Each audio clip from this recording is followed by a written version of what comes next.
Hey YouTube, I'm Mr. Terry, a high school history teacher. Welcome back to another Historian Reacts video. Alright, we are headed back to a channel favorite, the Salmonella Academy, and we're checking out the video for deformities that you might have.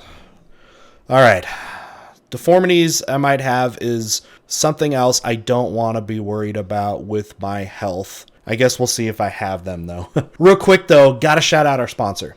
Alright, fellow history nerds, there's something we gotta talk about. There is more to life than just historical battles and great generals. We need to make sure that we're taking care of our health. Now, this also includes our hygiene. Then let me introduce you to Quip, the electric toothbrush, who has been kind enough to sponsor today's video. Over 7 million Quip toothbrushes are currently out there right now.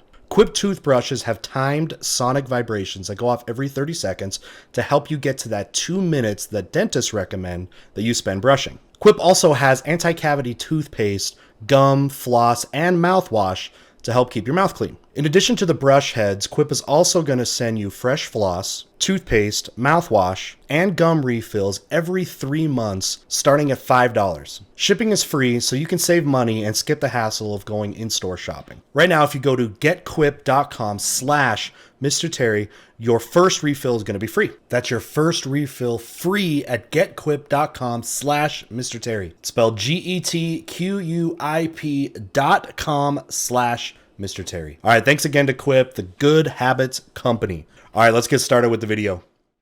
Hey, the original video link is down below. Make sure you check that out so you can give it the view, like, subscribe to Sam. Make sure his stuff is still popular because we want him back. He's been gone too long.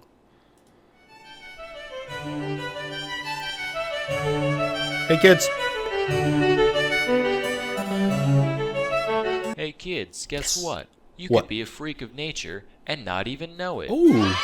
Yay! Yet, not every deformity is visible to the untrained eye. Hey, Today, hey. Yep, not every... Okay, GED.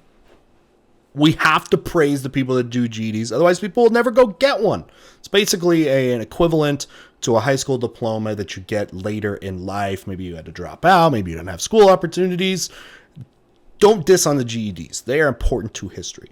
And don't diss on bloodshot eyes, because I have those, notoriously. Every deformity is visible to the untrained eye. Today, we're going to talk about a few physical defects that you, the listener, might have. First is I bet I have them situs all. inversus. I have them all, I Situs bet. inversus is when a person is born with some or all of their organs mirrored along the vertical axis. This can range from a heart that's on the right instead of the left to flip the entire backwards? body cavity being flipped around. The condition is pretty rare. Is that problematic, affecting though? about 1 in every 10,000 people. According to Wikipedia, plenty of people live their lives with this condition without knowing about it. Yeah, so probably Considering not. that even little kids know that their heart is supposed to be on the left, I find this a little hard to believe, but who knows. At any rate, the first doctor visit where you find all this out sure would be interesting.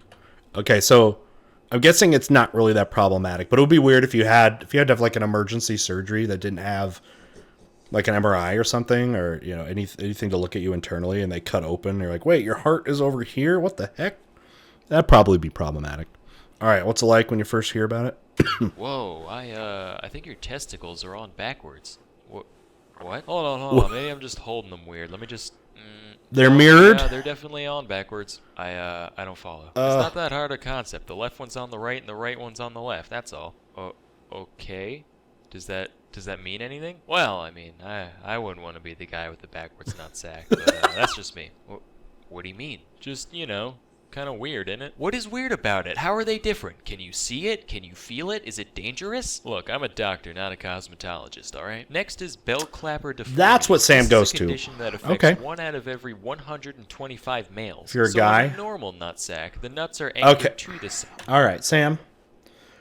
You're giving all the examples for male genitalia. They're backwards, and now there's a scrotal problem. Every 125 males. So in a normal nutsack, the nuts are anchored to the sack in a certain way that limits their mobility. Protection But if you and have bell clapper temperature deformity, control. This anchor isn't present, meaning your nads are free to swing around much more geez. independently than normal. Being that we, as males, don't often Even more compare painful? our scrotal dynamics with other men, most people Yeah, aren't why- aware of their deformity, why- at least why not are at they first. However, grabbing having each other? free-floating testes comes with a significantly higher chance of suffering from testicular torsion, which is where your sperm tube gets all twisted around as a result of rigorous exercise or other mechanical means. This condition is extremely painful and oftentimes requires a visit to the hospital in order to prevent that nut from literally dying from hypoxia. Wait a minute, these aren't all backwards, they're just all twisted up. What? No. Fix them? Yeah, I'm trying. Try harder. Hey, you ever try to untangle a pair of earbuds through a plastic bag? This is like that except sweatier. Cut me some slack, alright? Don't get your balls in a twist. More of a twist. Next is the accessory. Sam. I'm glad you give analogies that we can comprehend, right? I mean, I guess it's a great analogy. The first world problem we have of when our earbuds get tangled up in your pocket or whatever, that's what can happen if you unfortunately have this scrotal deformity. I guess any education is good education, right? Okay. Spleen. So all right, what's wrong with the spleen now? Of the spleen. For those of you that don't know a lot about it, basically it's a softball-sized organ right around here that helps out your bloodstream and immune system. But apparently, 1 out of every 10 people have not 1, but 2 spleens. Sadly, the second spleen isn't another full-sized organ, but rather a little enclosed ball of spleen tissue about the size of a peanut M&M. Since it is self-enclosed, it's technically considered another organ. But because of its small size, it's not all that beneficial to have one or anything. It's just kind of it's not a super spleen. I haven't seen you around before. Are you new on campus? Oh, yeah, I just got here a couple days ago. Well, hey, man, welcome to UCLA. If you want, I can spleens go to UCLA? What is that? It's a good show. Oh, that's Toby. Wait, what? What is that? And welcome to UCLA. If you want, I can Fraggle Rock. Fraggle Rock? What is that? Like the Muppet Show? Oh, that's Toby. Was a good show. He's not lying. He's my accessory. Do you listen to The Offspring?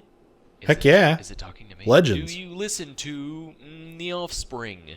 The kids are all right. I mean, I used to when I was younger, not so much nowadays. Well, you're gonna pretty fly for a white guy. You're gonna go far, kid. Yeah, another good song. I'm gonna go now. Go Do you far, think he got the kid. reference? Yeah, Toby, I'm sure he did. Finally, we hey, have I like the alcohol. Okay, I like the little mini spleen guy. If my mini spleen could be that cool, go ahead, give me another one. Attach it to my major one. Okay. All right, fetal alcohol spectrum disorder. Okay, is this the one where if your mother drinks a lot of alcohol, it can harm you as a fetus? Spectrum disorder. The only reason I'm including this one is because of something that happened in health class during my freshman year of high school. Our teacher was telling us all about how you should never drink during pregnancy. She also said that between 2 and 5% of people in the United States have some form of FASD. That's a lot.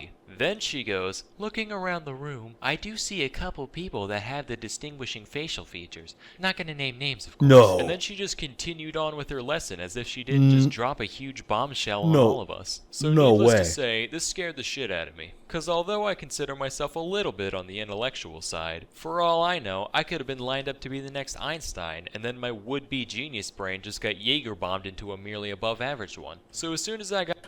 No way. Okay. I'm a teacher, you know.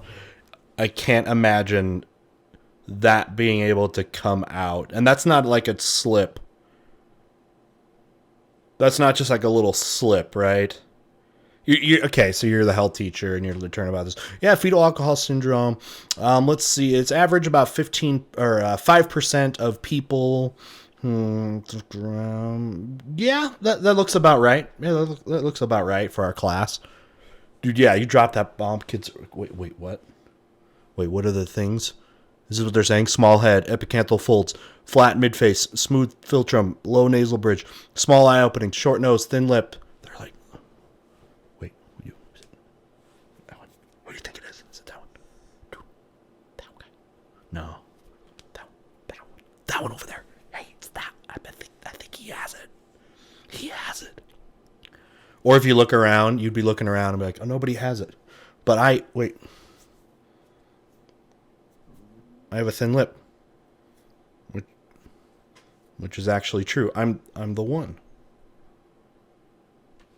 Sam. I got home, I pulled up a chart that showed all the distinguishing facial features for FASD and compared it in the mirror. Thankfully, my philtrum was I really distinct do have and my small upper lips, lip was though. plump, so I'm in the clear, I as really I know do. now. Statistically speaking, though, there's a good chance that at least a Yeah? few of the moms of the people watching this video are not the angels that they make themselves out to be. Ah. So, you know, food for thought. True. It really is a curse, though, learning about this chart here, because the features are subtle enough that those who are affected still look normal to the average person. But once you're on the lookout for them, next thing you know, you're on Facebook, your friend posted pictures of her kid, all the comments are like, oh my god, he's so cute, you what a wouldn't. perfect little guy, and you're the only person there wouldn't. who knows otherwise. Anyway, that's all for today. Until next time, Sam. I'm Salmonella, and thank you for watching. Alright, let me tell you about this. Alright, I think we've had enough testicular references for today. Thanks, Sam. But yeah, deformities, I mean, they happen. It's part of biology. We have them. Our bodies have changed a lot. I mean, historically speaking, we've had organs that have changed in size and near function because of our ancestry, our evolution, responding to, our living conditions. We have natural selection and stuff like that. There's a thing you can look up called vestigial organs or vestigial body parts, where we, like as humans, and probably, and any other species, have things on our body that really don't have use. And that's because they may not have use to us now, but our ancestors may have used them. It could have, again, had that in the past. Like, every once in a while I might hear about like a vestigial tail, like somebody that might, like a child or something that might grow like a part of like a tail, which is something like our ancestors may have had or used, but like we don't use them anymore, right? So they have, kind of gone away, right? And that doesn't always happen with organs. I mean, sometimes you just keep ones that don't harm you, especially if they don't harm you. But like the stomach, for example, is something that has changed for us. And not that, in geologic time, not that long, where we used to have these huge stomachs before we cooked our food.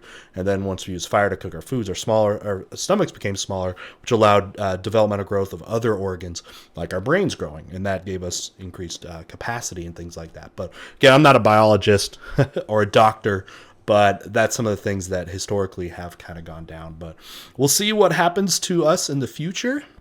All right, and they look at us historically. What deformities do we have, and are we going to carry on? But hey, it's nature, right? All right, guys, with that, the original video link is down below. Make sure you support Salmonella. Let's get him back up there. And again, thanks to Quip for sponsoring us. Check out their products. They're pretty cool stuff. If you want to take part in that offer, link is down below, and you can participate in that. And with that, we'll see you guys next time. Bye.